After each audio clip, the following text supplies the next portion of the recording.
আসসালামু আলাইকুম, সবাই কেমন আছেন? এই যে ভাই দেখতে পারতেছেন সবাই গাড়িটা অ্যাক্সিডেন্ট করছে। তো অ্যাক্সিডেন্টটা করছে কেমন আমি বলি, যা শুনলাম হেল্পারের মুখ দিয়ে।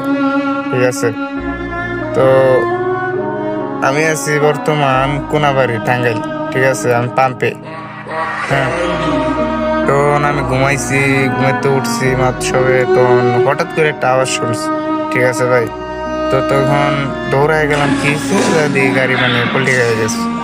হ্যাঁ, তখন হেল্পারে যায় দেখি, হেল্পার স্টার্টিং এ দৌড়ে দৌড়ে রাখছে। হেল্পার তো স্টার্টিং এ ছিল, তো হেল্পারে কিছু হয় নাই, ড্রাইভারে দিয়ে চাপা পড়ে রয়েছে।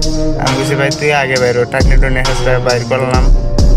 হ্যাঁ ঠিক আছে, তো আমি বললাম, তারপরে আচ্ছা অনেকটা তো কথা বলা সম্ভব না, শর্টকাটে বলি। তখন বলতেছে কি কারণে অ্যাক্সিডেন্ট হইলো? ও ভাই ঘুমে। আমি বলছি ভাই ঘুমান নাই সাইড করে? কবে সাইড করার কোনো জায়গা পাই নাই। হুম, তো ভাই বুঝেন, 24টা ঘন্টা যদি একটা মানুষ গাড়ি চালায়, হ্যাঁ, তখন ঘুমায় কখন এই মানুষটা? হুম, তখন ঘুমের কারণে আইল্যান্ডে মেরে দিচ্ছে। আইল্যান্ড মেরে দিলে তো গাড়ি পাল্টে গেছে, ওভারলোড গাড়ি। আমার একটাই যাওয়া সরকারের কাছে, কোনো জায়গায় মানে পার্কিং নাই, কোনো ইয়া নাই, টার্মিনাল নাই। হ্যাঁ, সরকারে টার্মিনালের ব্যবস্থা করে দিবে।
Kubi Production. Kubi Production. Kubi Production.